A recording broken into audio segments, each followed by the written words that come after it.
Good evening, ladies and gentlemen, and welcome to round 2 of the Super Sprints. I am the Pink Pig. I am joined by Mr. Ryan Stringer. Say hello, Ryan. Hello, mate. Alright, and once again, by special convoy, is Mr. Derek Bruh. Hello. How are you all doing? So we're gonna hear some very high-pitched shouting from myself, Derek telling me no, no, no, and Ryan pointing out something which we're not looking at on stream. But Pretty much. The usual. yeah, basically the usual. But I am pleased to have your company for tonight's race. We are here at Nurburgring, and Nurburgring is it's not one of my favourites. What about yourself, Ryan? I enjoy it for sort of like the casual sort of racing. When it's a bit more of a more intense grid, it's quite enjoyable. Like with a what we call grid, which I've raced with, it's quite intense, and you never know what's going to happen. Yeah, well, that's all fun of the fair. What about yourself, Derek? You've gone round Nurburgring a few times, I think. Yeah, PS and PC. Yeah, well, we once did an endurance event on PlayStation, a driver swap. Well, yeah, I remember that Chris ended up doing the whole thing himself. yeah, because his teammate got told off and wasn't allowed near his computer. Yeah, I think he was like 13 or 14 years old and got sent to bed. School in the morning. Yeah. He got a special request to do the race, and I'm guessing something transpired between the special request at 5 p.m. and 8 p.m. at night. Yeah, well, I think he was Greek as well, so he would have been about 2 hours ahead of us. So that's something. Well, we've done round 1, which was at Suzuka. That was interesting. We had the most amount of tickets ever raised in Formula Racing League in the post race, which is something I commend. I want tickets. Tickets is the way we can improve it for our drivers.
Championship standings. What are you looking out for from today's race?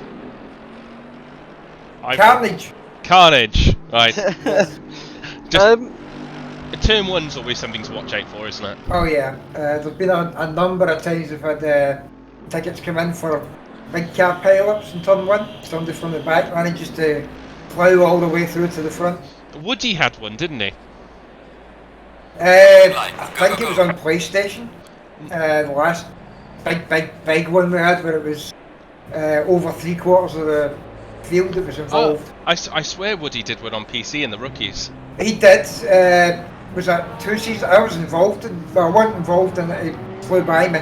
But I was in that race, so it had to have been season 2 Yeah. for the rookies. But, yeah, he touched the grass and started his helicopter situation and just kept plowing through. yeah. So turn 1's something to look out for. You've also got quite two. So let's have a bit of a track walk. So.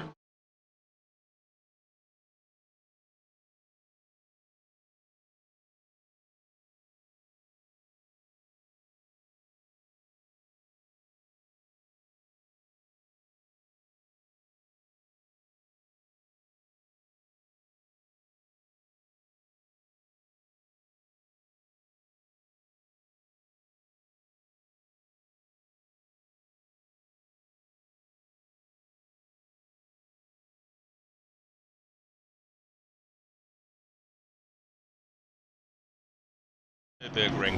We are already in qualifying, so the format for tonight's race, as always for super sprints, is 10-minute qualifying followed by a 25-minute race with no pit stops, then another 10-minute qualifying, and then a final race of 25 minutes.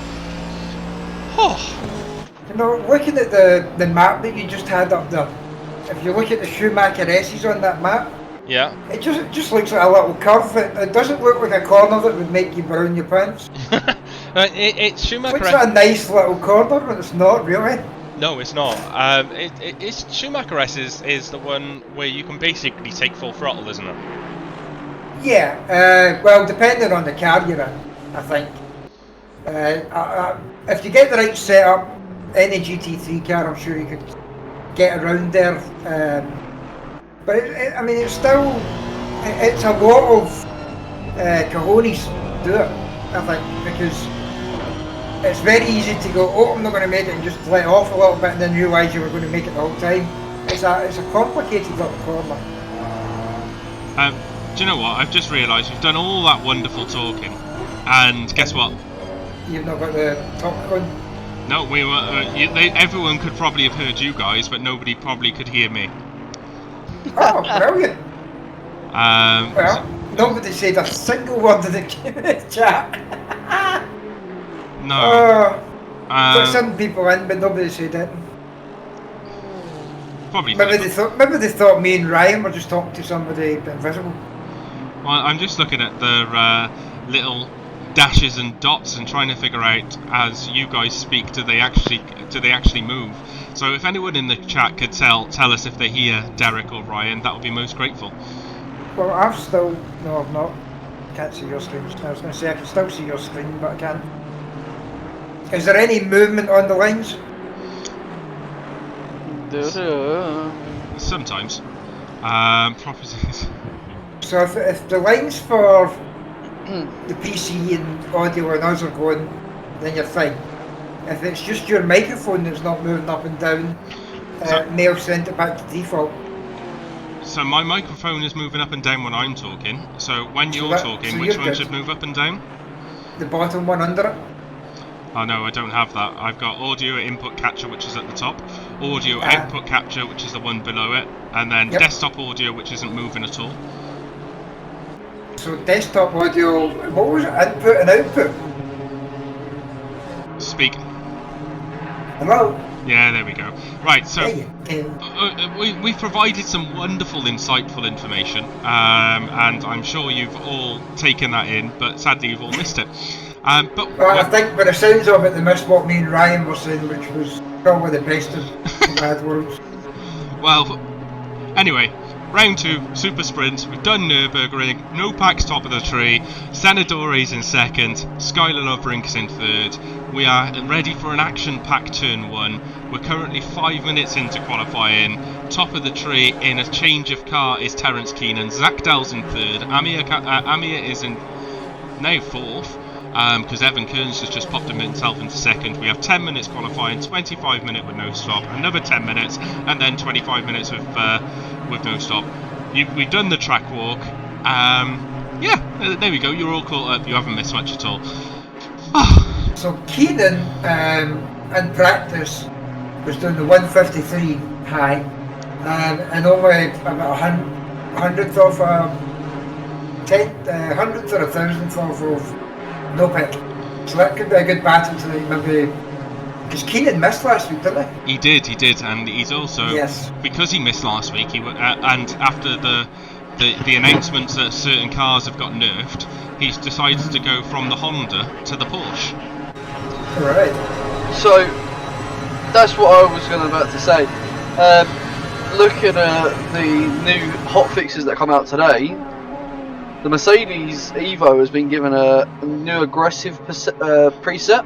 Yeah. So I'm wondering if Lopec is going to be running that and be pushing towards that low 53. Well, the lap record here in FRL is a 53.950 by Alfie Barron. Yeah. So I think if you have a good Mercedes setup, you don't need to change. What they've done with the aggressive setup has probably made it a little better. because the standard aggressive setup for the Mercedes rank, it's a very particular car. I like the Mercedes. I don't mind it. It's just that it really needs, in order to run it properly, you would have to pull in, raise it up and do a little bit of setup work every time the track changes. It's one of those cars that it's very difficult to run on just one type of setup. It kind of has to be changed as you're going through each different cycle. What I mean by that is going from like night time to daytime. Yeah. It's a very different car. I would rather have a different setup on, and then moving from rain to dry and dry to rain and things. Oh, well. Every big change, it needs a change. Whereas a lot of your cars can deal with it. But the Merc, well, the only place I found the Merc difficult setup was Bathurst. I drove it for a couple of seasons and it was great fun. It's personally it's my fastest car in this game. Although I did like the Porsche, the Audi I don't like it. It makes me feel sick. Thomas Nopak has just popped in a new FRLACC record of a 53.820. And he is just over 0.3 of a second ahead of Nigel O'Brien. Amir is in third, Terence Keenan fourth, and Skyler is in fifth. Vincenzo Senadori needs to improve. He's currently in P6 as we're just jumping on board with him coming through the last corner. Whew. Keenan's moved up to third now. Yeah, I'm expecting a big jump from Senadori actually. I think he's going to go well, yeah, he has. He's gone 53.9, so he's just under over a tenth of a second behind Nopak at the moment. So push now. That's the last lap, unless most of the guys won't get across that line the second time. No, but just jumping on board with Mr. Gardby. He had two extremely eventful races last time out at Suzuka. Yes. He is currently in P19 with a fastest lap of a 7-minute 38. So I think he's going to go a little bit quicker than that. You also got Mr. Goodway down there as well without a lap time put in properly. Yes, so his fastest lap is a 17-minute and 12 seconds. So I'm anticipating an improvement. So Loverink and Power have both said that's enough for me, I'm happy. As we watch Garby coming through the final corner. And I'm anticipating this to be a lot higher than where he currently is, as he pops himself P10, middle of the pack at Nurburgring. Never a nice home to be. Thomas Nopak's about to go even quicker than a 53.8, as he now goes for a 53.4. Jeez. I did say that it was going to be the case, but Goodway he's pulling into the pit lane. Yeah, I think David's probably at the best point where he goes, yeah, do you know what? I'm going to avoid carnage. I've just noticed Mr. Kiss down in 16th place. The only McLaren on the grid. I wonder if they nerfed the McLaren again. Did they make it that bad? How could he's not that slow. How could they nerf the McLaren even more? That is my question. I don't know how they could. I mean, maybe they burst the tyres on it. Well, but they managed something. Well, I think they said that around Spa it's now a 2 seconds more slower. Wow. That's putting it in the realms of GT4 standards, I think. So Nigel O'Brien's just about to cross the line. He's just dropped down to 5th. In terms of, there's my lovely wife with a coffee. Thank you very much, my dear. Was it tea or coffee? Disappointing tea. So it looks like the leaders have actually managed to get out for an extra lap. Yeah, all the way down to Keenan. Yeah, so Nopak was having another lap, but he's about a second slower than his current fastest time. Melker Garby is 8 tenths up, currently in 11th. That 8 tenths will put him into, well, 3rd potentially if he carries this on. They've got Matteo Allegri as well in P12, so Melker Garby crosses a line, he goes P2. That's a spiffing lap from him. Harry Goswell's all the way down in 17th. Terence Keenan and Matthew Allegri are our only two drivers who can improve. Yeah. So Terence Keenan is currently on exactly his time, personal best time in the Porsche, currently in P7. Is he going to displace Nigel O'Brien or possibly Loverink as he goes into the... Got Keenan on screen. He's lost the Porsche did Porsche things. So the only it. other Let's have a driver... quick look at Allegri. Allegri's just coming through the final corner now. He's 6/10 up on his time. That could pop him into P9. And it does indeed. Yeah, P9. It's not bad. Quick maths from me there, wasn't it? So that... Well, we've got a math genius in the chat, so... Who's the maths genius? You're financial extraordinaire. I'm not a financial extraordinaire, I'm skint. So let's I didn't say you were good with your finances. No. So if we have a quick summary of the grid. So David Goodway didn't set a lap, he's currently in P20. Then we got Federico Strambanella in P19. Steiner Ostrad in 18th. Harry Goswell in 17th. Dean Power 16th. Domokos Kish 15th. Bjorn Dale 14th. Michael Firth, aka Floppy Fox, in 13th. Fortis Norscan in 12th. Alex Zakdal all the way down in 11th. That's going to be pain for him. Daniel Christianider in 10th, Allegri 9th, Amir in 8th, Terence Keenan with Porsche doing Porsche things in P7, then Nigel O'Brien, Skylar Loverink in P5, Evan Kearns in 4th, Vincenzo Senadore in 3rd, Melka Garbi in 2nd, and top of the tree, once again, is Mr. Nopek. Oh, what was your summary of that then, Ryan? I was a bit questioning the track conditions because from little drone cam it looked a bit damp, and even on the grid right now it's looking damp.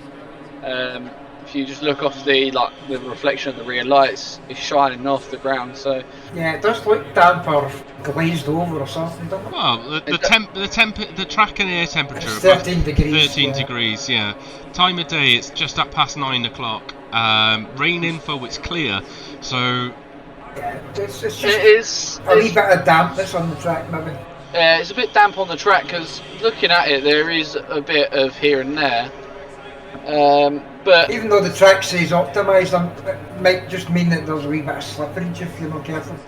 yeah, it just doesn't look 100% to me. Sort of like that it's dry, so it's going to be interesting for the race. But from the qualifying results, I was expecting a few guys to be higher up.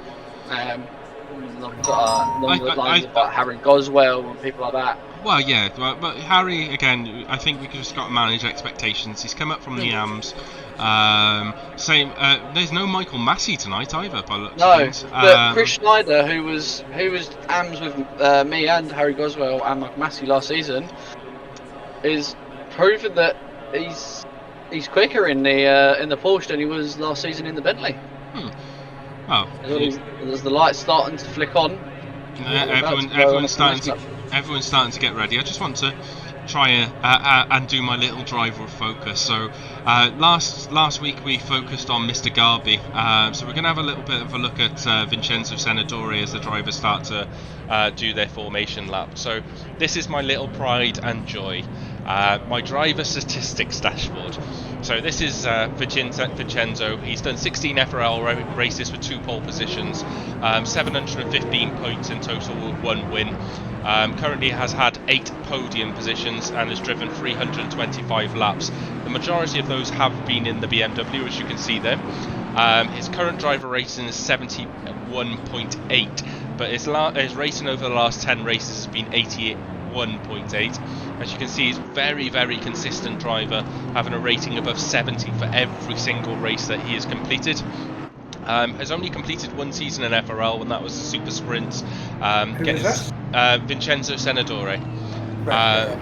Getting 2nd position in that championship. Currently in 2nd in this one. Has never raced at Nurburgring in FRL. So it'll be interesting to see where his laps go on that stats board.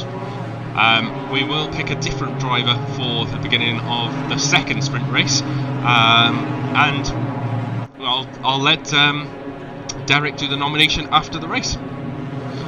Nomination for Driver of Focus for the second race. driver of focus for the second race. Okay, I'll have a look and see who inspires me in the first race. Inspires you? Yeah.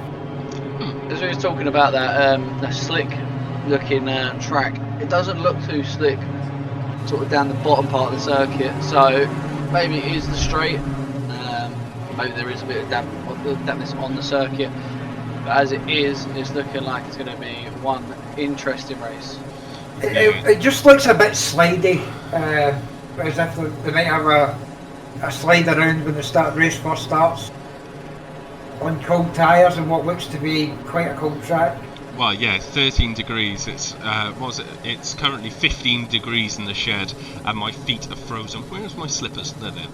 My screen is zoomed in. Oh, nice. Now, do you intentionally zoomed in or by accident? No, it's just genuinely just zoomed itself in. You went very scrunchy there, Ryan. No! Yeah. Yeah, that's it. I've sorted it. I don't know how I clicked the magnifying button. Don't know what the magnifying button is, but I pressed it, and my screen decided to go to 200% whilst I was trying to take a photo. Oh, nice. Imagine magnifying means what it does, it just magnifies an area of the screen. No, it magnified the whole screen. Well, is it still the right size? It was. No, I genuinely was like seeing just the ground, and that was it. Ah. Okay, right, so drivers are coming to the last third of the lap. Ryan, do you want to have take a look at the back of the track and keep us updated on what happens from 10th downwards? And I'll keep an eye on the front, and Derek, cast your eyes wherever as they go into the final corner. So Nopek setting his tyres. Lovering has gone into the pits, or is that just because he crossed the pit line? That's you being that's your system saying that. Yeah, that's only my screen saying that. He hasn't gone into the pits.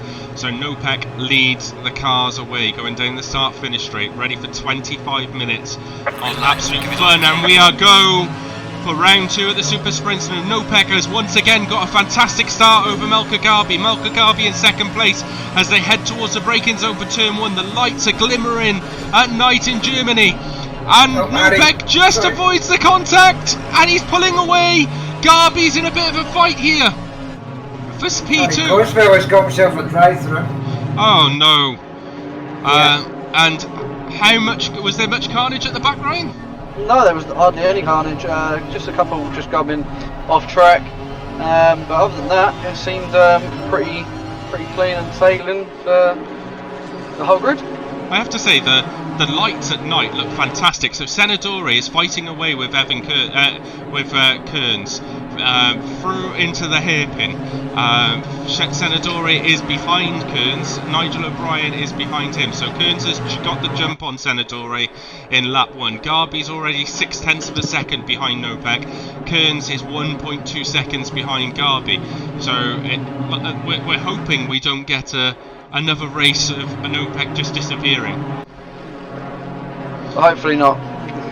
Yeah, I thought Keenan might be able to keep up with him because in practice he was doing the 153s. But he did look like he was getting trapped behind people when it came to qualifying. He was always coming up on some of the back runners. Yeah. So that may have slowed him down a touch. Yeah, of course, you could say that's down to lap management as well. Yeah, it's qualifying, especially in these sprint races, is always absolutely chaotic. Which I'm just trying to go through the grid at the moment. Everyone's still quite compact. Yeah, Kane's off the track. He's pushing too hard. He's lost about 6 positions. Yeah, just seeing him coming back on. He's looks like he's side by side with Bjorn Dale. This is going through the final corner. Yeah. Yeah, sure is. But let's have Eric goes well. He's into the pit lane to take his drive through now. That's going to hurt, especially in a race as such as short as this one. There's just not too much time to get any of the time back. So Jordan just ran into the back of Allegri. Oh no! Two of them were off. Oh, they're back on the track, so I'm just on board with Allegri now, going through the Mercedes arena.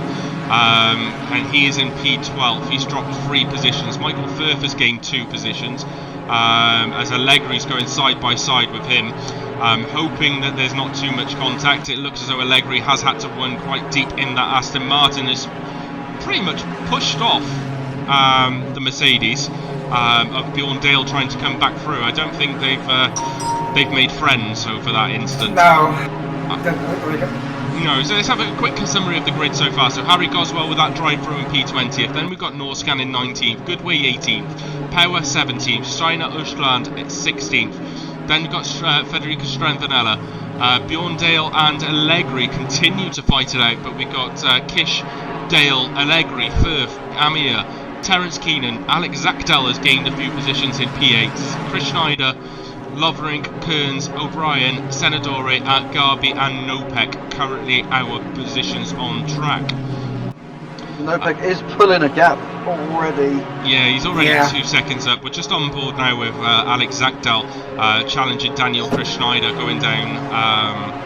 And it looks like Zakdal has moved out of the slipstream, hoping to get the braking zone correct for the chicane, and he has managed to make the pass. So Zakdal with a nice clean overtake into P7.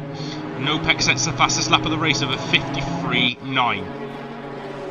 Yeah, Garby's about 2 seconds behind, but he's managed to pull a 2-second gap on Senatore, who's leading the pack. Yeah. So about a half-second behind Senatore. So Skylar's who we're on board with at the moment, he's looking at the back of Kearns' Honda. O'Brien in another Honda in front of them. So despite... Oh, crash behind, crash at the back. Is that Kish? And that's Firth and Kish. So Firth is... Amir. No, it's Amir, yeah, it's Amir. So yeah, you can just see, we're just on board with Michael Firth, just regaining control of his car.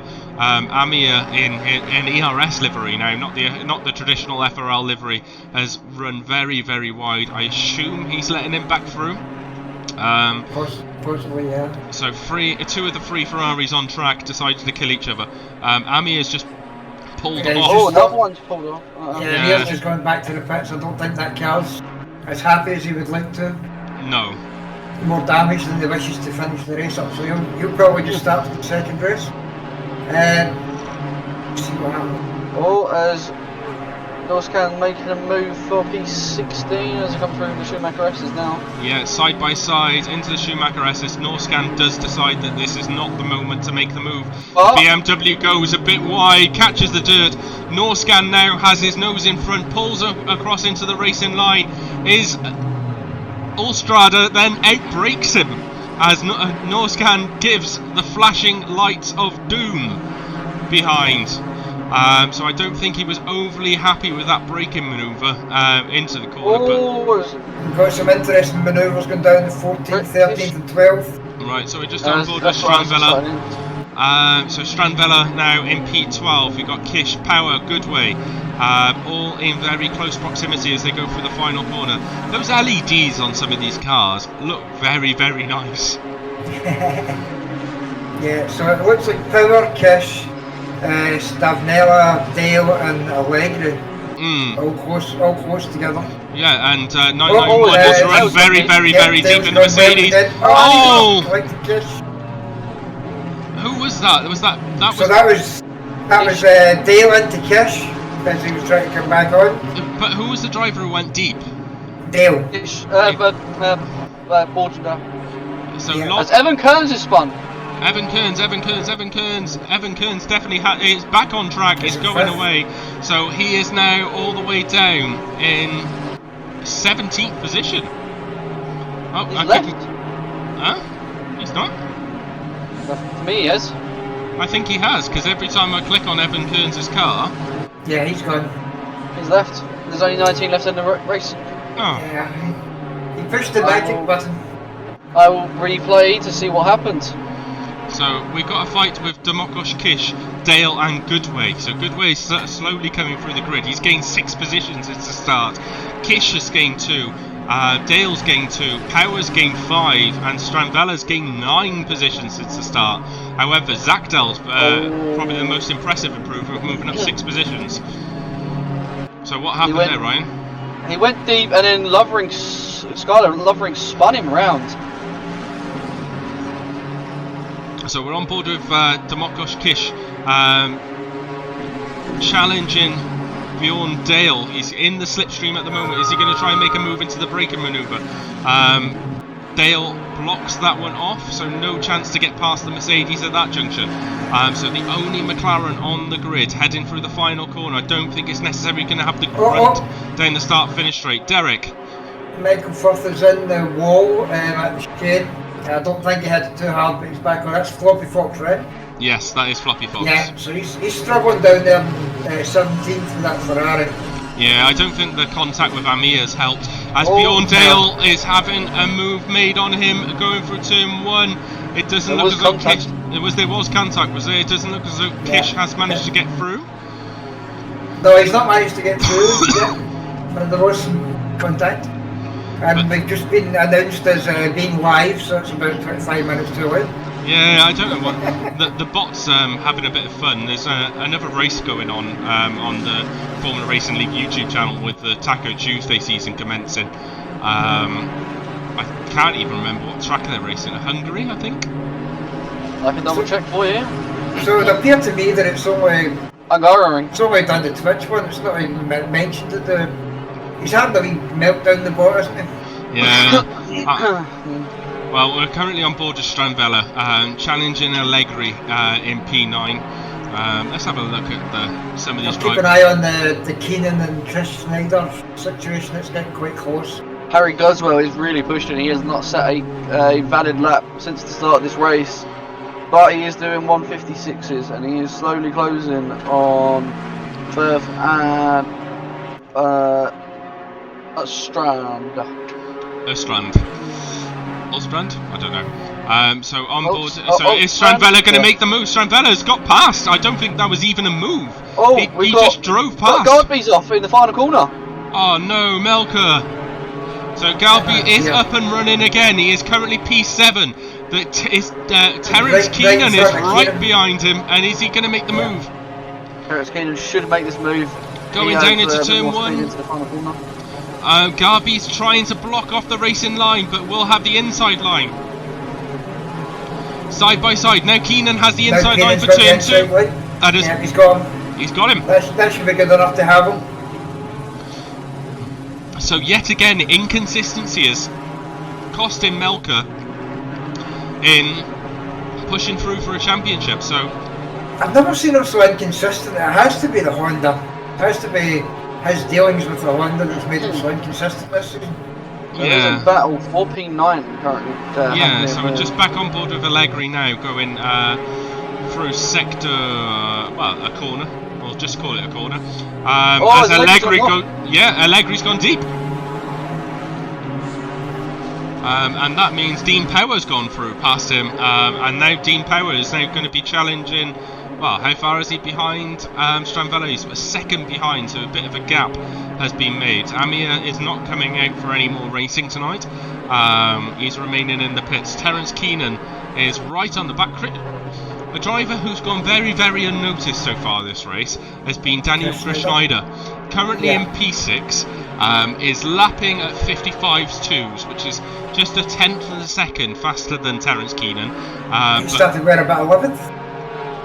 So Chris Schneider started in 10th. 10th. Zakdal's moved up the grid nicely into 4th position from 11th, so just shows that he just didn't have a great qualifying. Keenan seems to be very quick, where he appears to be having a lot of trouble is coming out of that last chicane. The Porsche just doesn't want to put down traction, it wants to slide. So back on board with Demokos Kish versus Bjorn Dale for the fight for P12. Oh, what happened there? What? That looked like lag. I don't know what happened there. I don't know, but Terence Keenan is off the track and has gone to the pits. That's what I was looking at, but I swear I'll get on the replay. I'm looking just now because it didn't look at the time as if anything was, any cars were there. It just seems like that's a weird one. Was he 78? Yes. Yeah. So I'm just watching just now. We're at the halfway mark. Keep pushing. Oh! Yeah, it's just lag. There's an invisible car knocked him off the track. Well, Skyler Lovering is putting Alex Zakdal under pressure for P4. I know Terence has internet problems. Yeah, he's currently in the red just now, anyway, so. Yeah, so. It genuinely looks like he's hit an invisible wall going into Yeah, I think what's happened is the lag is showed him further back than he is, and he's actually bumped into the back of the black Porsche. In front. Who was that in front of him? Schneider? Yeah, that's Chris Schneider. So it's a lag issue, but it's almost as if he hit that force. Because it bumps the front end and makes him go straight. Michael Furman making position on to P15. Yeah, he's just going around the outside, just going to try and go around the outside, or around the outside of the chicane. It's not going to happen. Oh, it does. He is a second and a half faster than... Oh, we had another crash up front. We've had... Garby! Yeah! Oh dear. So that's put Zakdal into fourth, hasn't it? Yeah, Zakdal's all the way up O'Brien's into up in fourth. third. O'Brien's on for a podium at the moment. Senadori is... it looks as though Nopek's had a slow lap or two. Oh no, it's just... The delta's just reset itself by the looks of things. He's now 10 seconds ahead of Senadori, so... Yeah. No, he's definitely not, considering his best lap is a 1:53.7, so that's probably another lap record. Well, yeah, the thing is, because of SimGrid is what we use, we can only upload second qualifying to the... so Dean Powers just had to go across the grass because Strandvella was making some aggressive defensive moves, shall we say. So Dean Powers just had to fall back in line behind Strandvella in the battle for P7. Lovering and Zakdal are fighting away as Lovering goes past and then knocks Zakdal off the track. Oh dear. So Zakdal is back on track, but down in P5. Chris Schneider's right up his arse now. Is he going to make the move as well to further inflame the damage? No, he's not. He felt bad for him. He's just going to sit back for a lap and then go for it. Yeah, if one of you can please have a look at that instant, but it looks as though Lovering just sent it a bit deep and then chopped the nose off Zakdal into the corner. So if one of you can have a look at that, I'll be most grateful. I'm just looking at it now. Just watching Nopek when you said you thought he might have slowed down a bit. He's definitely putting in 53s, 54s, right on the brink of it. Last lap was a 54.02, 112. Sorry, Ryan. So from the replay, Zakdal does go deep into the hairpin. He tries to go back into the racing line, but Lovering just takes his racing line and goes over the front stuff and pushes Zakdal off track. As Demokos Kish is in the braking zone, so we got a group of Allegri, Garvey, Dale, Kish and Goodway all in between P9 and P13. That fight is just starting to boil up with just under 9 minutes left. Well, they've all been pretty close together for the majority of the race, to be honest. As Garvey is now putting Allegri under a lot of pressure. But again, consistency in that Honda is not being something you associate Garby with in the last two races. So, as far as I know, the Honda Nerf, one of the biggest things they've done was the traction control. Right, okay. The traction control doesn't kick in as quickly as it used to, so you get a lot more spin of the tyres than what you used to, which I believe was a Honda problem anyway. It didn't spin its tyres quite freely. So I'm sure that's not going to help them. The other car that's apparently been nerfed is the Porsche, as Garby goes and sends it backs out of it a little bit, but Allegri has gone a little bit wide. Allegri back on the inside line. Zakdal going left, going right, looking for a chink in Allegri's armour as they head up towards the right-hander. The right-hander into the chicane. I could do with a track map occasionally, but Gardby has fallen back into line. But he's got to be mindful of Dale, Kish and Goodway all behind them, as Dale was having a squeaky moment under the brakes into the final corner. It looks as though Garby is under some intense pressure by Bjorn Dale now as they're going side by side down the start finish straight, heading down into turn 1. The Honda does seem to have a little bit more grunt, but will the BMW go full send Merc go full send mode into turn 1? No, he doesn't. He takes it tactfully and carefully, and Garby managed to retain P10. But Dale is not going to go away anytime soon. We should have a... Sorry. No, go ahead. When you get a chance, we should have a quick look and talk about Stavanelli, who started all the way down in last place, I think. P19. And he's all the way up to 7th now. As Kish is being challenged by David Goodway. Goodway has the outside line, so he's not going to be able to make a move there, and falls back into line as they head towards the hairpin. So no move there by David Goodway. Remember, he's an 8-time champion in here in FRL. Admittedly, 7 of those are on the PlayStation, but he's no slouch. He's just not found the right rhythm in a particular car on PC, but he goes side by side now with Domokos Kish. Kish moves back into the racing line in front of David Goodway. No move made there. Gardby is still on the back of Allegri. As they're going side by side, Allegri has the inside line for the chicane. No move made yet again, although now Gardby has moved up into P9, so that move was made. I was just trying to flick to a different camera. Bjorn Dale, yes, thank you Ryan. Bjorn Dale is keeping Allegri very, very honest. Probably keep him into line on the track as well by having his nose there as they head towards the chicane. So Bjorn Dale, is he going to fancy his chances going down the start-finish straight with that Merc's power over the Aston Martin? I'm not sure which one's quicker in a straight line, but Allegri has definitely got away better from the corner with greater traction. Yeah, definitely. I don't know if you know about how to get the track map up on in the spectator mode. Yeah, I can do it. I just got to press a button. Yeah, I was going to say. You said about you need the track map. You can just, if you press F2 a couple of times, you'll be able to get it up. Just go to broadcasting and it'll give you. Yeah, I'll put that up. Yeah, but it brings up different things. It covers up the street, doesn't that? Yeah. ACC TV, if you can hear this, we'd like to have a little track map somewhere, please. We can get the track map. Can you? Yeah, I just can't find it. Oh. If you press your function button, F2. Oh no, it's the different software programs from the actual games one. So Allegri is still being challenged by Dale. Goodway is still fighting with Domokos Kish. Kish has dropped 1.2 seconds behind. Novak leads away by 8 seconds over Senadore. O'Brien is 8 seconds behind Senadore.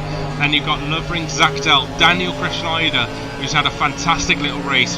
Federico Strambanella in P7. Power, Garby, Allegri, Dale, Kish, Goodway, Norscan, Firth, Ulstrad. But Allegri is under serious pressure here by Bjorn Dale, who wants to get this move made as soon as possible.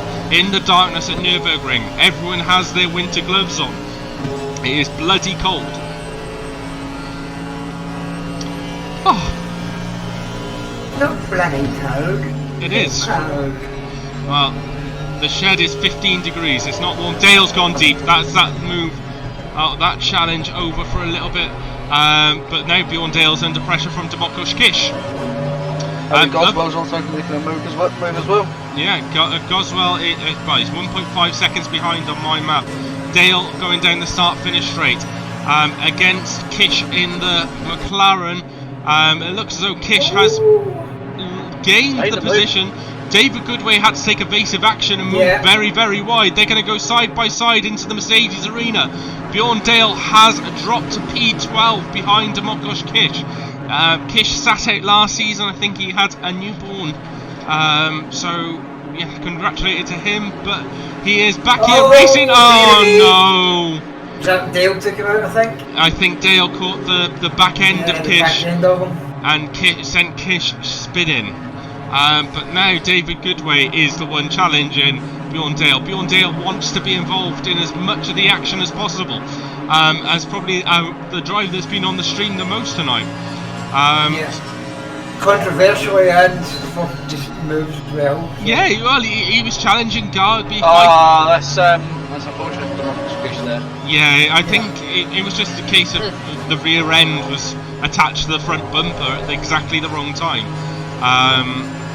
And from the replay, it looked like Bjorn Dale had a better exit, and he just did a turn at all to avoid Kish.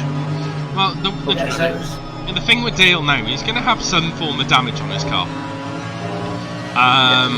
You would think so. And David has had a good race. He's moved from P20th to P12. He's having a good Harry Goswell down the inside.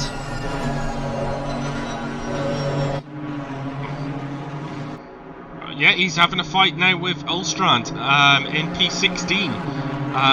Stramvanella is also challenging Dean Power as they're going side by side out into turn 1. Stramvanella goes very, very, very, very deep, and it gives the position to Dean Power. Is Melker Garby in any position to be able to challenge? It doesn't look as though he is. No, he is still a couple of seconds behind. David Goodway versus Dale still is my area of interest. So Harry has moved up into P16. Lovering one person we haven't talked about is Senator. He is now into P2. Yeah, he's moved. He started P3, he's up to P2. Nigel O'Brien's moved up 3 places since the start, so he's had a good little race. We're on board now with Skylar Lovering challenging Nigel. So that gap has decreased massively. Gianmarco Silvestri, come on Kish. Yeah, it's just a bit unfortunate. He was involved in a lot of battles quite early on. We're coming into towards the last laps of the race, or last lap of the race, I think, pretty soon.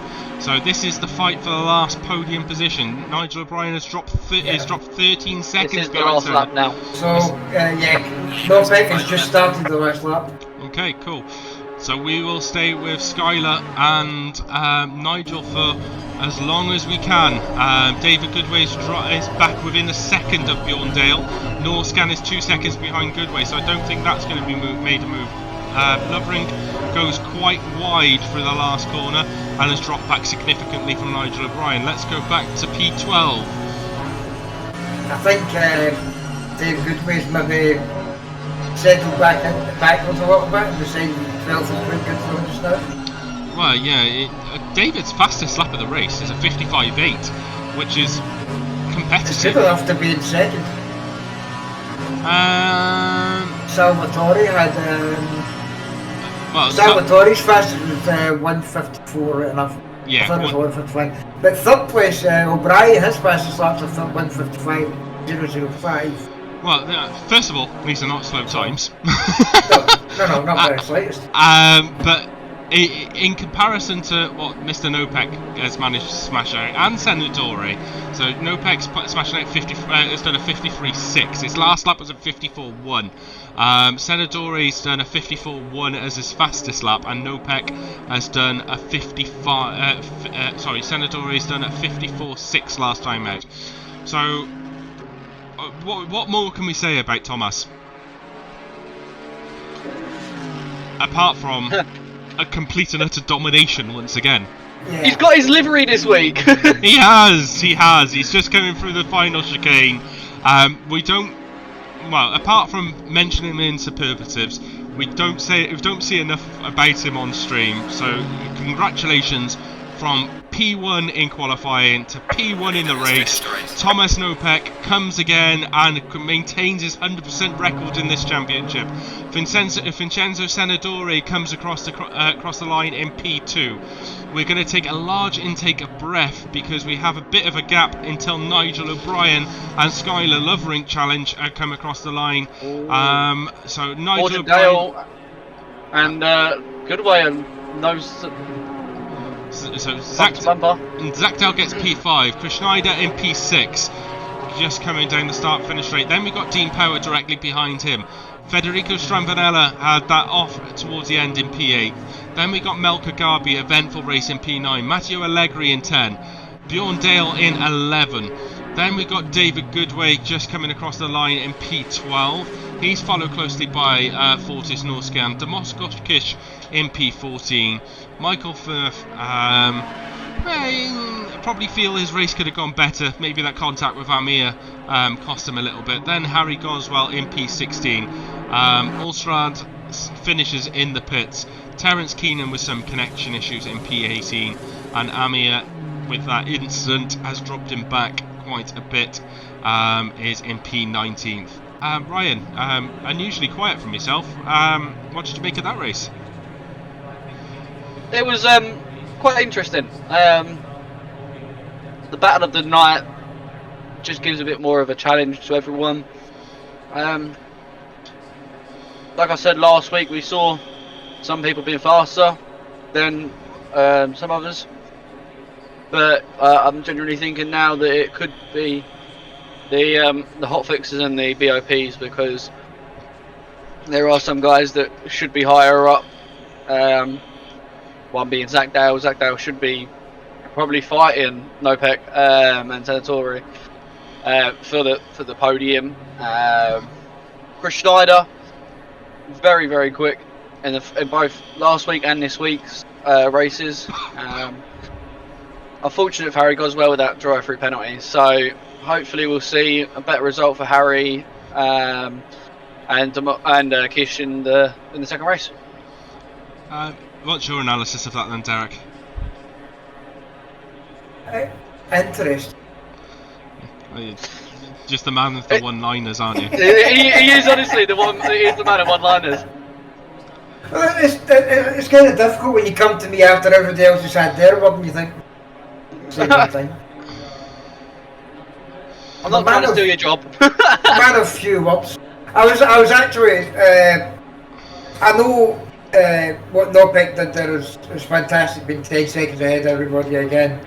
But I do think I don't remember seeing the Stefanelli race last week. I don't remember, it didn't catch my attention.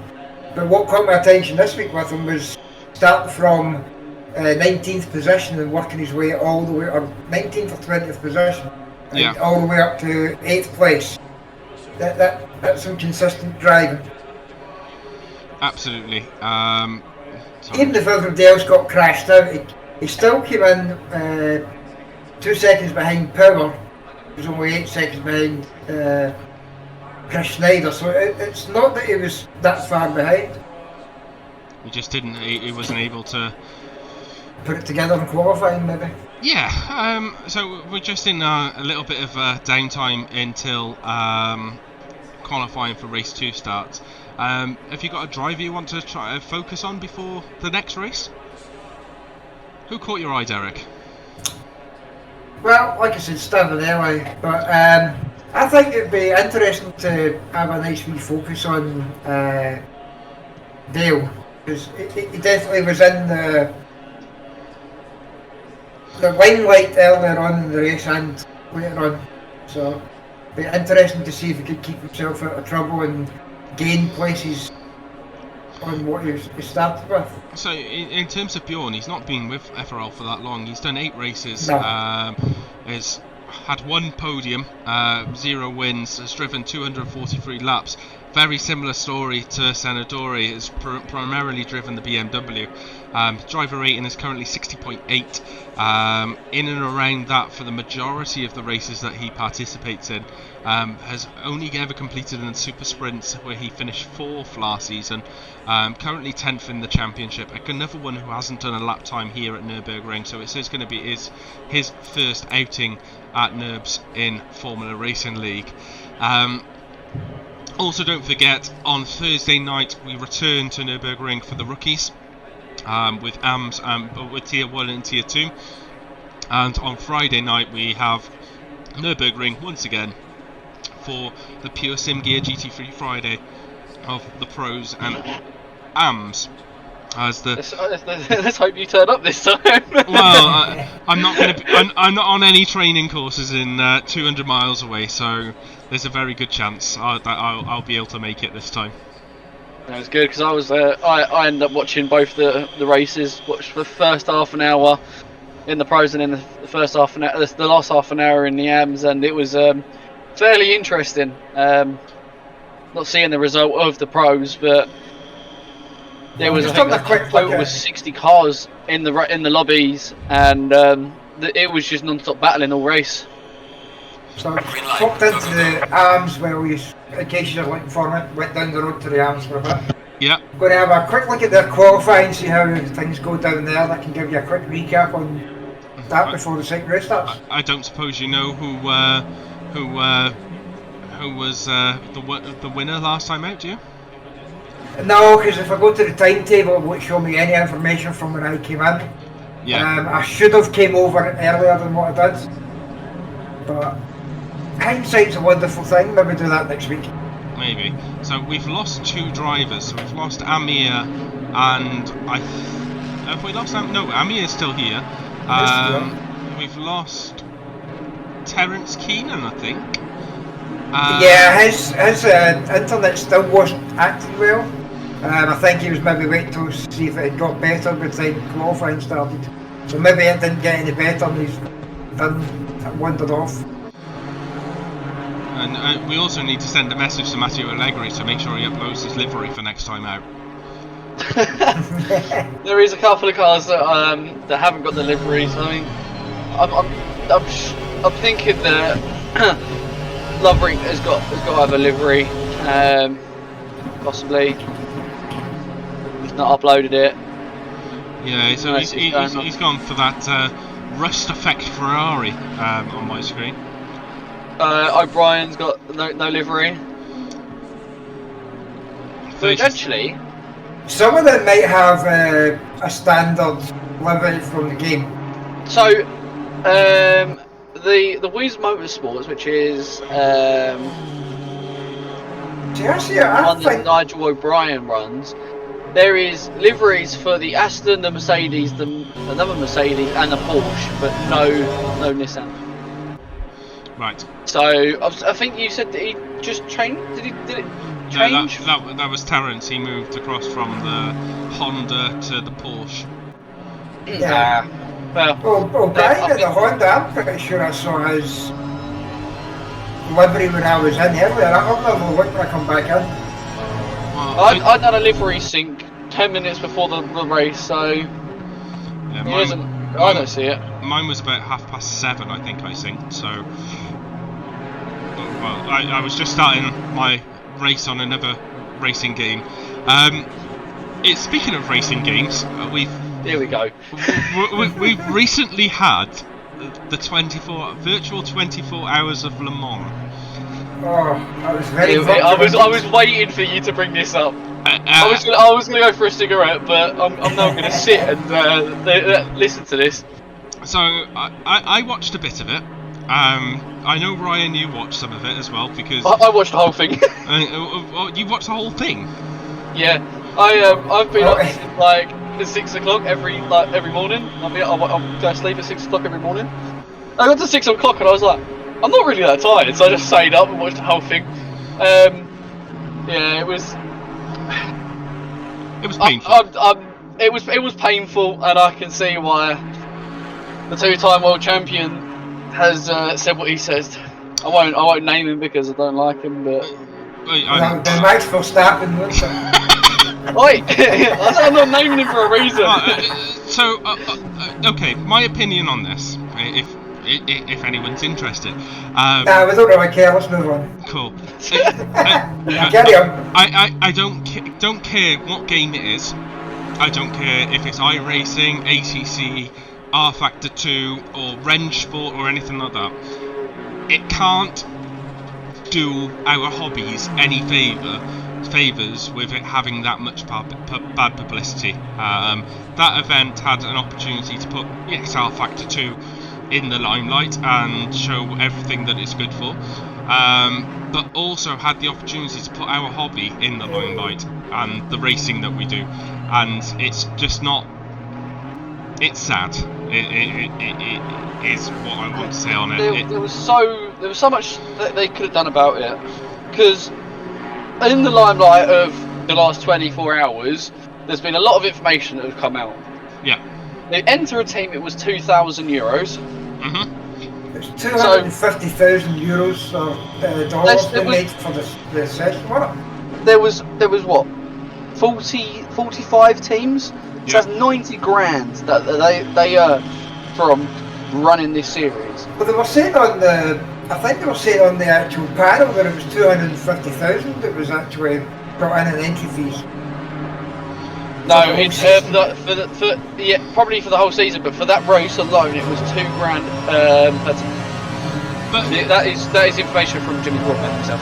But if say FRL had £2,000 for an entry list and we made 90 grand, that would see us out for the next 50 million years. In terms of money. It would. But that is Keddy flying aeroplanes, me with a full-time job, and every single one of pretty much all the admins have a full-time job. So we're not hosting an event the size of the Virtual Le Mans. It's just an upset. Yeah, it is. It is. It is very, very sad to see, but I would say I don't think it matters which sim you use. You're always going to have the odd disconnect, and you're always going to have a particular problem. I think where the issue went not in their favour was there was so many issues, one after the other, and then disconnects of half the group and then the full grid. And then also parts they said that one of the red flags was caused by DDoS, and then went on to blame all the drivers that were streaming because they streamed the link. But I mean, a number of months ago when ACC was getting battered with it, all the servers got upgraded and fixed. So my question is, if you got attacked by DDoS, why isn't your server being upgraded for this event? Especially for that event, you know what I mean? Yeah. To me it just seems like bad planning on that part. So, but I mean, as I say, all the sims can have issues. It's how you deal with it and how you move on. Well, surely that would separate you. Surely, what they should have done is had a massive LAN party. Yeah. That would have solved a lot of the issues. The fact that they had drivers racing, I think it was 47 different countries or something ridiculous like that. I think it was 43 or something like that. 43 different countries that they had people racing from. Yeah, so in racing the simulators in. Yeah, so Gianmarco Silvestri said, I think Sims don't have the reliability to stay in seriously big events like 24 hours. But one day we'll reach it, and there's enough of us around the globe who do sim racing that there's some multi-million pound companies that sit there, Fanatec, Moser, and things like that, who make enough money from it that these events are going to come more and more and more. I mean, at the end of the day, it is a miraculous thing if you think about it. You can sit on the game and drive side by side for the most part without any problems. Yeah. With someone from Australia or New Zealand, the other end of the world, where probably 10 years ago, it would cost you an arm and a leg to make a phone call to that country. Yeah, absolutely. And we're all playing games with each other now, so it is a big leap. But there's still some way to go. We'll catch up back on that chat at the moment. We've got a minute left of qualifying. So Mr. Nopek is currently in P1 with a 53.6. Lovrink is in P2 with a 54. Garby is in 3. Senador is 4th. Nigel O'Brien in 5th. Currently out on the track doing some quick time. So Nigel O'Brien is 4/10 up on his lap. He has an opportunity to go P2 with Skylar Lovrink. Nopek is hitting his times as well. Garby's up by 0.3 of a second. So that is going to be a record definitely from Mr. Nopek. So when you get a chance, I'll go through the top 10 and AMs as well. Yeah, we'll got about a minute and a half, I assume, as the drivers start to go through their last couple of laps. So Garby's gone into the pit, so he's had enough. Nigel O'Brien going through the final corner has lost a lot of time, but does have a slipstream going down the start-finish straight, which might give him some advantage. He's going to have another opportunity to do another lap, but he's abandoned it. He's not going to go any quicker. Senadore has just gone into P3. Skylar Lovrink is 0.2 of a second up, but Mr. Nopek is still going quicker in the Mercedes, going through the final corner. 10th, 0.2 up. Is he going to go into sub 53.4s? He goes 53.390. That is absolutely insane. Lovrink has done his final lap. Record. Yeah, he's gone into P2. Who else have we got? Allegri in P9 is not up on his time. Fortis Norscan is very similar what he's got. David Goodway is in P12. That's his best qualification for a while, going through the Schumacher S's. He is currently 0.2 of a second up. If he improves by this or stays in this, he could be well inside the top 7 as he goes through the final corner. David Goodway currently P12. Is he going to move into the top 10? Yes, he does. That's a P7. That's a fantastic effort from David. Then we've got Norscan who's going to be coming through the final couple of corners shortly. Dave Power stays P12. Norscan heading towards the final chicane. We've also got Allegri, who is about 20 seconds behind him. Is Norscan going to make an improvement if he is currently 0.2 up on his time, going through the final corner? So Lovrink had a great second race qualifying. He did indeed. Norscan has gone P14 and stays P14. No improvement from him. Matteo Allegri, our final driver, coming across in 999, and he has abandoned his lap. Yeah. So do you want to give us a quick rundown of the AMs? Yeah. So I can do it in a minute because they've gone to the start and I can't get the times up. So if I know there was a 54.4 that Contogenis, I think his name is. S. Contogenis, maybe. He got a 154.4. And from there it was Anna Foster with a 155. And so on. So Chris Jones is in 4th place. De Pourterre is in 3rd. But I'll get a better idea of them. They're about to start the race here, so once I get up I can give you exact details. Cool. So if we go for a quick summary of where we are with the pros, so we got Ulstrand in 18th, Goswell 17th, Kish, Zakdal in P15. He's had an awful qualifying yet again. Norscan 14, Dale, who's going to be a difficult proposition, in P13, Power 12th, Michael Firth in 11th, Allegri 10th, Chris Schneider 9th, Amir in 8th, Goodway with a fantastic qualifying for him in P7, Stranvanella in P6th, Nigel O'Brien in 5th, Senadore 4th, Garby 3rd, Lovrink with his best qualifying for in FRL in 2nd, and once again the man who shall remain nameless in car number 48 in the Mercedes in P1. It'd be nice to see someone actually give him a run for his money. This time around Lovrink, if he can keep on tracks, not too far off that pace. Unfortunately, Keenan's already left. He was he had a bit of issues with. He's from Ireland, is he not? He is, yes. Yeah. Mr. Potato or something, Irish Potato. Irish Potato, yes. With the potato internet. Yes. Yeah, it's not letting me go to click drive either, so that's quite annoying. So that was. So we had a lovely chat around the virtual Le Mans.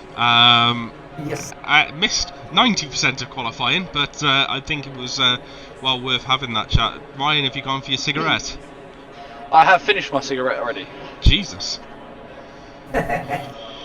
Just one last thing on the Le Mans and what happened with IndyCar as well. I don't like the idea of being specifically on one, only being what's the word I'm looking for? Licensed to? It's not even that it's licensed; it's that it's specifically to one person. So Le Mans and IndyCar are the only ones that I can think of that have actually done it that way. F1. Well, F1, yeah, but F1, no, but they still got F1 cars in iRacing as well, And GT Sport, I think they got F1 cars as well. Yeah, so. But yeah, there's nobody else allowed to call a race the Indy 500 or the Le Mans 24. They're just not allowed to do it. See, the one thing I feel like that's a bit. I think that's a bit. From a sim racing point of view, I don't think that's fair. I understand from a business point of view that's what they're going to do, but for the people that are paying that, you have to have multiple platforms in order to get into a specific race that you want to do.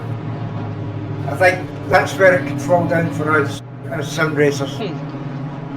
See, in my opinion, I've grown up watching like Jimmy Broadbent and people like that, and I watched Jimmy Broadbent when he done the VEC, and they never had an issue with the server. The server was perfectly fine, ran on R-Factor 2, and it was a good 24-hour race. It was always a good race to watch, and I was expecting the same this year coming into the virtual Le Mans. I mean, last year was good as well as the year before that, but I think it's got to the point where they didn't bother with the DDoS protection system, and it's just put a bad view on the sim racing. And like you were saying earlier about the LAN idea, which the LAN idea is good, but the sim racing sort of thing is meant to be you're not all in one area together. No. Which there was obviously the Porsche team that ended up finishing second. They were in one of the team garages, like the Porsche Canada garage, and they had 3 simulators set up, and then they had like a pit wall with telemetry and everything, and they had a race engineer telling them what was going on. Like, it's like that sort of thing. That was something that I was thinking about when James said have a wee LAN party. If you're paying £2,000 to enter into this, what would there be to stop you from flying to France? Everybody flies to France, and they set up a big warehouse. It's all LAN, and you have your crew chiefs and all that there. Well, they do it for the actual race. So why not have it? Although it's a virtual, it's still going to be on a computer. Have everybody turn up to the same place. Then at least you don't have to worry about the race itself. You may have to worry about whether it got broadcast outside the issues, but it shouldn't. I mean, the only problem you would have there is still going to be a client issue. Yeah, I'm just gonna stop you there because driver's just going through the final corner, ready to start race 2. We're gonna have a look at the race start and then from the front of the track, and then try and flick back towards the middle as they feed into turn 1. We are getting ready to go for race 2 of round 2 here of Timpson Super Sprint, and we are go. Nopek has got a fantastic jump over Lovering. Lovering falls into the slipstream. Is he going to try and make a move around the outside? Lovering is going backwards into Senadori and Garby. Lovering is in the middle of a 3-car sandwich as all the cars pile into turn 1, but once again Nopek has got away. Allegri doesn't look as though he's had the best of starts. He is being forced wide. Zachtel's got a deep drive-through as well. Who has Zachtel? Zachtel's got a big drive-through. crash further back. Big crash further back. Yeah, there is death. Looking at Strandvella, we got Amir, who's just getting away in P12. Then we got Norscan in 13th. Dean Power in 14th. That's not going to do him any favours. Nigel O'Brien has fallen quite far down the grid, so we've gone into car number. We want to go into position delta. So Nigel O'Brien's lost 10 positions, so I think he is the biggest victim of that. But Zachtel's up into P9th. He's got that drive through. That's going to cause him a lot of pain. Garby's challenging Senadori for P3. So let's hope he can have a less eventful race this time. So, just as you're saying about Nigel O'Brien dropping back, Nigel O'Brien lost it in turn 2. Stanvella then made contact with him, and as they were going back on track, O'Brien and Stanvella get hit by Kish. So Kish and Stanvella are going to have big damage. Yeah, he's getting the flashing lights of doom as well. So Amir and Allegri, Goswell's Goswell's outbraked him, and he's gone through a very interesting route through the chicane, but he's managed to carry on. He's up in P11. Allegri's gone down from P10 to P12. So I can't imagine he's overly impressed at the moment. Zachtel has not gone into service drive-through on lap 1. He's going to possibly wait to hold on to it to see if we can get a few people before he goes in. Yeah. Kish and Stanvella in the pit lane. Yes, so you can see Kish has got a bit of damage on the front end of that car. So I can't quite see the damage on Strandvella, but they're currently running 17th. Stanvella will be on the right-hand side front wheel. He probably has steering damage from the contact. So Skylar Lovering is definitely mounting a bit of a challenge on Nopek. You can see the rear of Nopek, although Lovering's had a bit of a twitchy moment.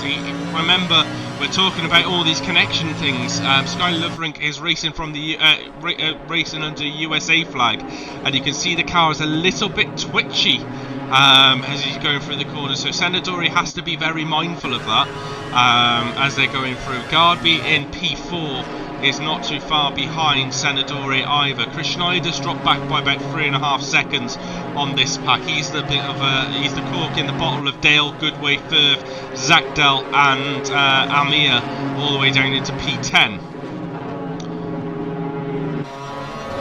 Looks like Lovering's connections come down to the touch now. It's no longer pegging the red, so we might be driving a bit worse. So that damage was worse for Stanvella than it was for Kish. They ended at the same time, and Kish is already in turn 2. Stanvella's not even moved. Harry Goswell just got past Amir. Amir had a wee twitch coming out of. Stanvella is now on his move. Although Goswell has just taken the chicane very, very wrong. He's only lost potentially 2 positions. 2 places, yeah. That's impressive. Yeah, he just kind of pointed at the back of the track and hit the accelerator, don't he? So Goodway's made a move on Michael Firth. Michael Firth's trying to get that move back underway for a turn, return the position through turn 1. I can't quite see. So he's Goodway. So Firth has got back up into P7. Goodway's dropped back down to P8. So that fight's still carrying on. Then we got Bjorn Dale challenging. Big fight between 5th, 6th, 7th and 8th here, isn't it? Yeah, absolutely. It's all going off, as they say. So we're going to go into the have a look from the helicam side of things. It's an interesting thing being commentated and director at the same time. So we've got this fight here going on of Dale, Firth, Goodway and Chris Schneider from 5th downwards. up in front. Lovrink is not letting Nopek get away too greatly. So that's quite good news for our interests in terms of the race. Temperature, air and track temperature still sat at 13 degrees. So he's cold, guys. It's cold. Are you looking at Goswell? No, I am currently watching the Taco Tuesday start, and there was about a 12-car pile-up in turn 3. So there's going to be some tickets for that one. Tickets? Poor Gio's probably pulling what left of hair he's got out. Oh yeah. So now we're looking at Bjorn Dale under pressure from Michael Firth. Is Michael going to get the move done? No, he falls back into line. David Goodway is going to be putting pressure on Michael Firth as they go through the final corner. Michael looks though he's got his line set out again. David Goodway in P8 is having a very, very nice race indeed. Don't want to look at the back, we want to look at the front. Yeah, so we've got a back market coming up as well, doing that. Then Valley comes up. Oh, so he's so fair play to Shrambanella. He's come out of the pits for another go at this, just to kind of get the points. Zakdal's all the way down in P16 after his drive-through, but he still stays ahead of Kish and Shrambanella, but 8 seconds behind Allstrand in P15. Ferrari's going to have to let 4 cars by in one shot. He's done good. We've done it. Just part to the side, let them all go. As Dean Power's going to try and make the move on Fortis Norscan, round the outside is probably not going to be the best place. Falls back into line behind, so the Porsche of Wiz Racing challenging the Greek Aston Martin. Yellow, very bright car. Back under braking where Power gains quite a lot of time. I'm guessing from Kish's and Strandvanella's point of view, that damage must have been absolutely brutal. Because if you've got 15-20 seconds worth of damage, you're probably going to still be quicker if you carry on going round the track in a 25-minute race. Well, just looking at the gap between Kish and Shravella.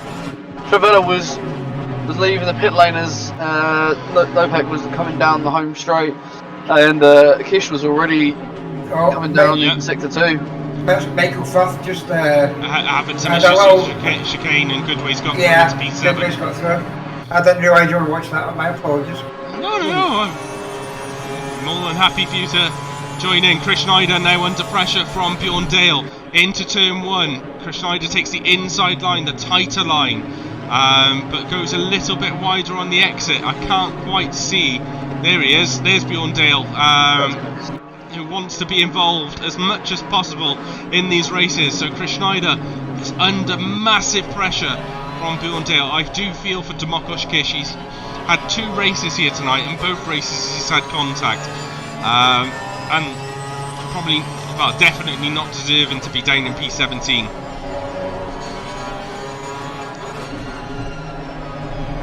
Dave's got the bit between his teeth. He's like to get Dale and Chris Schneider, isn't it?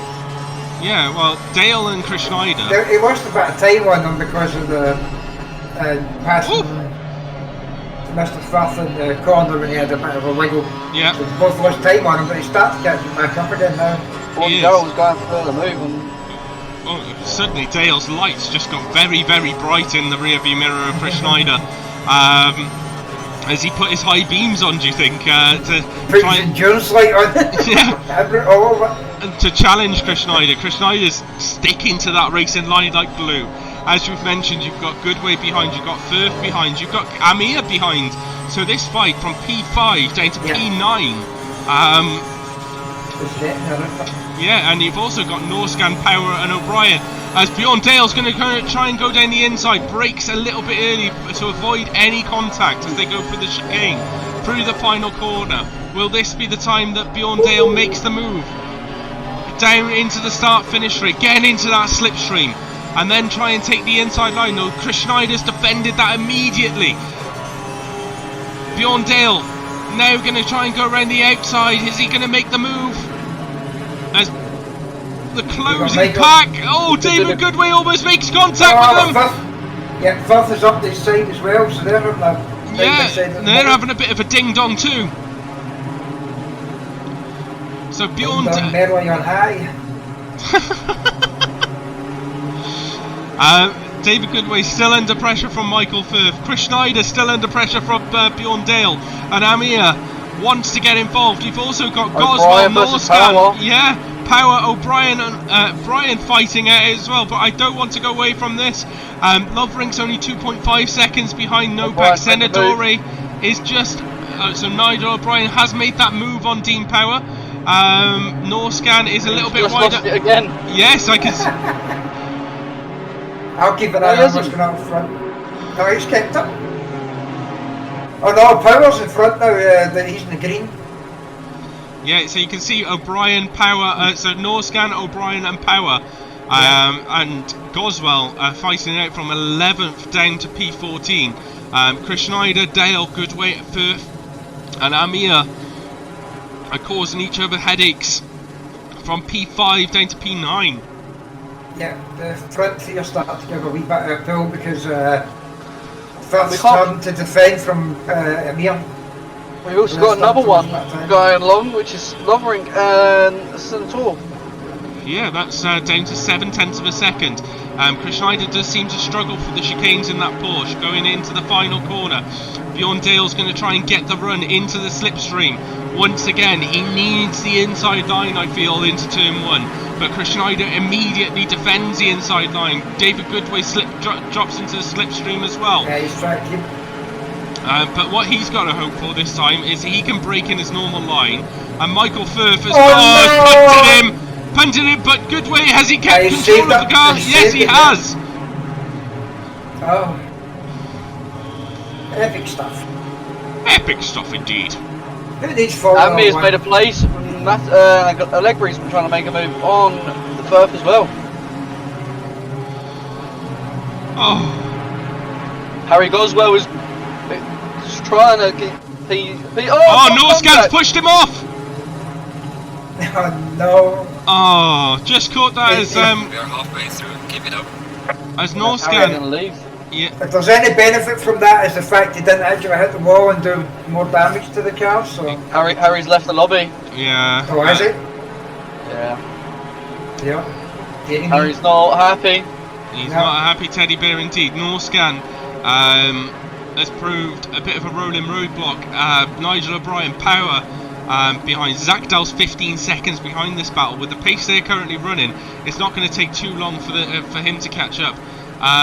Allegri is trying to make a move on Firth, and he's done it. Yeah, he has. So Firth has dropped back down into P10. So Allegri now will look to try and chase Amir. Goodway is 1.5 seconds behind Dale. Dale's 0.7 of a second behind Chris Schneider. The gap in P3 to P2 has stayed 0.7 of a second as well. I can feel for Harry. I didn't see the full incident. I'm not sure, but all I saw was Norscan collide, have contact with Harry. But You go home and have a quick chat with the Hendersons and everything. Well, from the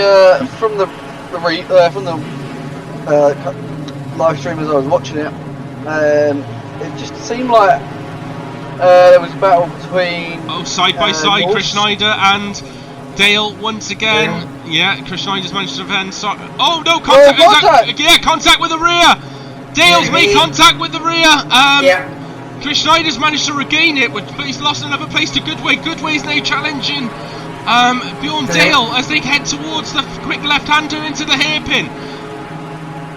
Goodway brakes to make sure he doesn't get too close into the hairpin, and now heading up towards the Schumacher S's. Goodway is into the slipstream of the BMW, so Aston Martin versus Mercedes, sorry, not BMW. Will Goodway manage to make a move this lap? Although you have to fancy Chris Schneider kind of regaining it. Amir is challenging him in P8, Allegri in P9. Firth has dropped to a second behind Allegri. Then we got Norscan, O'Brien, Power. The gap in P3 is still 0.7 of a second. I almost got excited when I saw that drop to 0.5 of a second.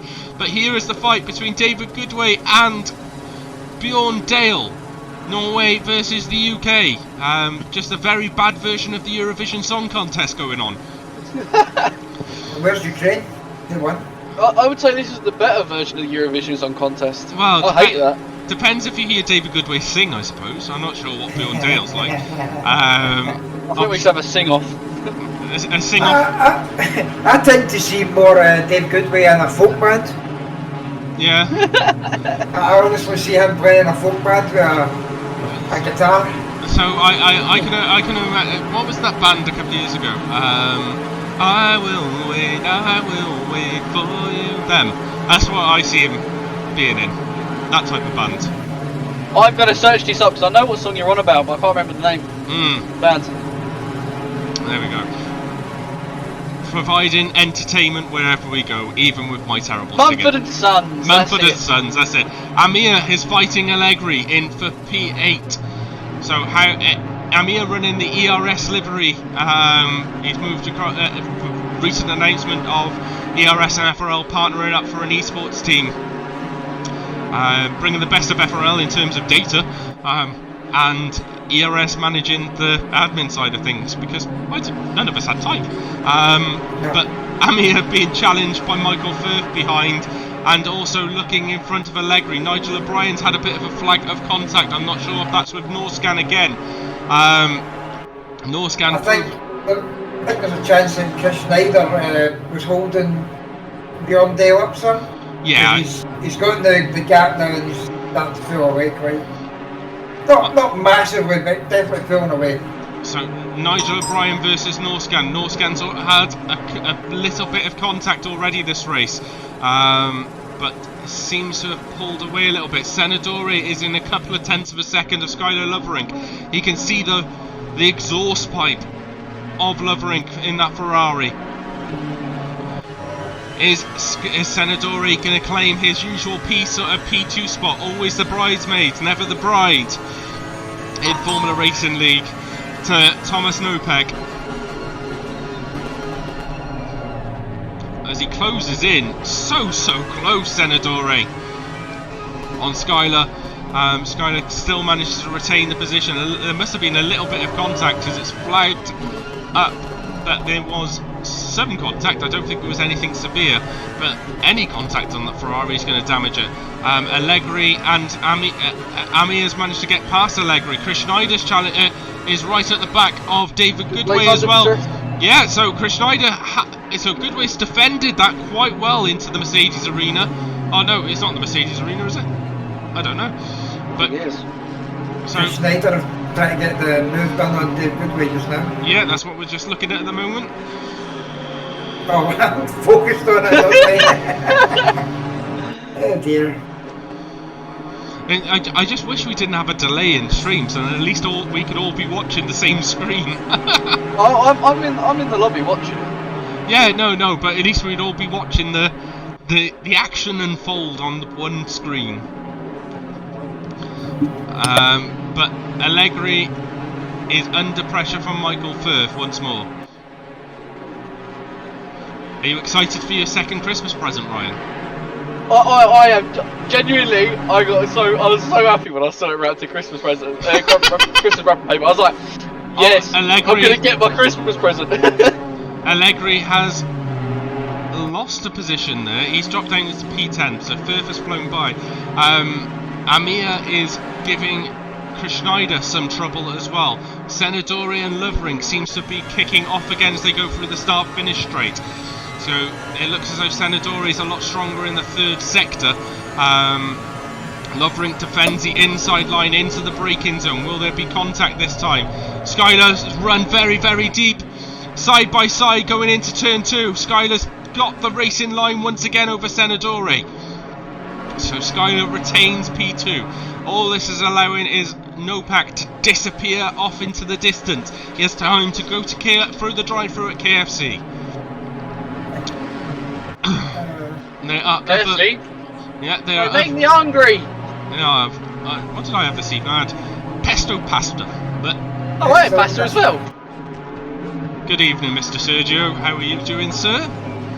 Mr. Sergio, how are you doing? So, the battle that is brewing is for P2. Skylar Lovering. Man is under pressure as well. Yeah, well, let's hope someone can get past Wolfscan. My vision of you, James, was you sitting on the chair with a white cat, clapping it, going, "Hello, Mr. Sergio, how are you?" Hello, Mr. Osorio. How are you, sir? How are you doing? We meet again. Lovering is having Vincenzo crawling all over his back like a rash. I was trying to think of another adjective for crawling. But no. So Allegri's just got past Firth. Firth's dropped down to P10. I'm not sure what's quite happened with him, but Firth is dropping like a stone in the sea. He's gone to the pits. Oh, Senatore, sideways! Oh, he's given some flashing lights. It looks as though there was potential contact between Senatore and Lovering. I think that was potentially more connection than what I saw on the actual track. But Norscan is under pressure once more, moving across onto the racing line into the braking zone. So Norscan is in the pit lane. Yeah, I just saw him drop like a stone very, very quickly. So potentially there was contact. David Goodway's in. So quick summary: we've got 3.5 minutes left. So we've got Strampadella after his pit stop, Firth in the pits, Kish in 15th, Allstrand in 14th, Zach Dell in 13th after a drive through, Nigel O'Brien and Deep Power in 12th and 11th. Then we got Norscan in P10, currently on screen under pressure from Power behind. Then Amir in P9, Allegri 8th, Chris Schneider in 7th, Goodway 6th, Dale 5th, Gardby in P4. He's been a lot quieter this race. Senatore in P3, Lovering P2, and Nopek in the number 1 position, retaining his 100% record here. That's weird. I've just looked back at the replay and going through the hairpin, he was fluctuating his throttle, and then going up to the Streamac RS, he just slowed down and went straight off track. So I don't know what had happened had gotten on there. Maybe a failure of the pedals? No, because both the accelerator and the brake were working perfectly fine. Well, I thought you said they were fluctuating. They were like, it was like fluctuating the throttle through the modulating. Modulating. Oh, Norscan's gone off the track, comes back on the track. He's lost 2 positions straight away to O'Brien and Power, so Power moves up into P10. The Wiz Motorsports boys are trying to make a move and try and close in onto Amir. Is that Power and O'Brien? Yeah. Yeah. I've got like the team names, so I can just tell you what they are. Yeah, it's one of the pains about endurance races. You can't see the teams on this application. I think it looks pretty. Looks like Dave Goodway's managed to fill a nice 2-second gap from Chris Schneider up to 2.5. He's keeping up with Bjorn Dale. He's not letting him get too far over a second ahead of him. No, he's not. So, in fact, Goodway's last lap was 0.2 quicker than Bjorn Dale. David's currently lapping in the pace for P4. He's lapped very similar to Melka Garby in P4. So that's a very good race from Dave, and hopefully this is his moment where he goes to form on PC. Yeah, maybe the rain lights helping. Yeah, maybe Alex Zagdale is going to end up with a penalty if he completes one more lap. He's turned his lights off and he is doing a lap in the dark. He's probably not even noticed. No, his lights were on. I just noticed them turn off. So, well, you get 3 laps to put them back on. Is he on his own? Is he? He's on his own. He's not gained massively on Norscan. So it looks like he's decided he's down in 13th place, but he doesn't want to be. He'll make it exciting for himself. I'm thinking he has got some damage because his best lap overall was a 155.4 and he's setting 57.5s. Do you know what? That might be why he turned his lights off, because every time he hits the brakes, they flash. It might be aggravating him. And they're on the final lap, so from now until he gets finished, it should be fine. No penalty. Yeah, he's just gone off the track again. He's just turned his lights back on, then back off again. So, do you remember last week he had massive issues in race 2 as well? Yeah, he put the wrong tyres back on. I was talking to him about it. Yeah, maybe he put original tyres from his first race back on the car. He could have done the same thing again. You never know. Yeah, potentially. Well, Ami is challenging for P8 on Allegri. Is our only close battle. So the leader's on his final lap in P. Once again, Ami is trying to go deep into the corners, try and get the undercut on Allegri. No, that's not going to be successful. A bit too much pace. My cat knocked my coffee over. Coffee everywhere, and the cup and the cup knocked my keyboard. Brought up some random screen, complete mess. Mr. Floppy Fox, you're not having much luck, are you? So you forgot the time last week, and your cat's decided to ruin your race today. I thought last week was it was the wrong Steam name and logged into SoundCloud. Oh, potentially. Couldn't get. Goodway's mounting a challenge on. Yeah, he's filled up right up Dale. On Dale. I don't think that's gonna climax during this race. So, Mr. 100%, Thomas Nopek, just coming through the. He's gaining on him. He's going to try and make a move. Yeah, is he going to? Not give up. He's going to make a move. He's going to try and make a move before the end of the race. Yeah, he is. Yeah. He needs to get exit out of here, and he will. It's going to be this. It's going to have to be the chicane, which I know he doesn't like making those moves on the ice. Lost it. Amir is all over the back of Allegri, going down the back straight. They are bumper to bumper, and Allegri is trying to defend the inside line. Yeah, so Amir is going to have the run. Is he going to make the move? We will. So Nopex wins. Nurburgring second. Senatori third. Garby fourth. Dale. Oh, Dale had a wee wiggle. He's managed to hold the apex though. Well done to Dale. He looks like he's managed to retain P5. With Amir, is he going to get any sort of... No, he's not, unfortunately. So Dale finishes P5, Goodway 6th, Krishnida 7th, Allegri 8th, Amir 9th, Power in 10th, Nigel O'Brien in 11th, Norscan 12th, Alex Zachtel, definitely not a case of 100%, maybe a failure. In race 2 once again, finishes in P13 in a lucky for some.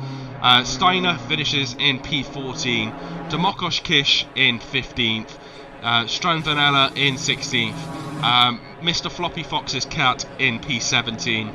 But our... See you next week, Michael. Maybe send the cat somewhere else. Yeah, close the door and lock it. Yeah. Give the cat the tea out in the other room. So, Thomas Nopek once again has won has come out on top on every single qualifying and race. Yeah, he's been a good 10 seconds ahead the whole time so far. Yeah, we need a challenger. We need a challenger indeed. So Michael's gonna relegate in the cat to the AM class. That was 2 epic races. Del, do you want to summarise? It was an epic race. It was very, very exciting, especially with the mid-pace battles, and then the cats and things like that. I've had a good laugh. I also had a good laugh at what happened over in the studios at the Liverpool Wolves game. Oh, right. You know the woman orgasming noise that's put on different videos? I've never heard one of them myself, but yeah. Well, anyway, Gary Lineker's talking about something that happened on the pitch, and all you can hear is that in the background. Someone obviously got a text message and opened it and couldn't get it to shut up. There we go. So I had a good laugh at that. That was on Twitch. I'll send you that later. You can have a good laugh. Ryan, what do you think that? Do you think you're going to be back in for next week on the racetrack, or do you think you're going to be in the comms room? I'm not. I don't know. Well, if I'm going to be slower than Goswell I don't know. Maybe I might do it. I don't know. It'd be quite cool to have join the commentary team whilst the race is going on. No. No. It might be. But in general, I possibly not. I'm still sitting as an AM, so I would be in the AM's race.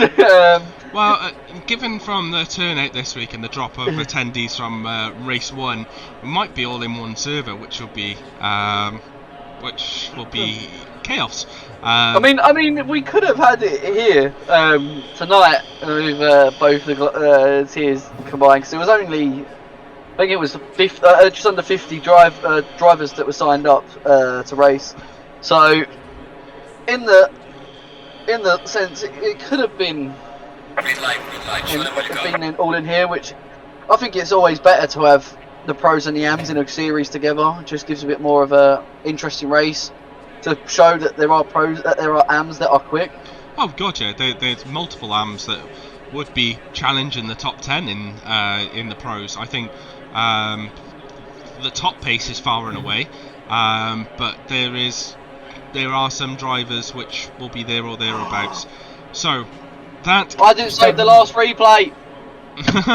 that is the end of round 2. Please join us. Quick look to see if the results had gone up yet. But yeah, I was just having a look at that myself and see if I can see that. So next round we have is at Indianapolis on the 24th. Make sure I'm definitely not racing that one. Make sure you join us for that. Then we go to Mazzano, Donington Park, Watkins Glen, and then finally Alton Park for a bit of fun. We haven't raced at Alton Park for quite some time. The results haven't been uploaded yet. So make sure you join us Chromedix on Thursday night for the rookies.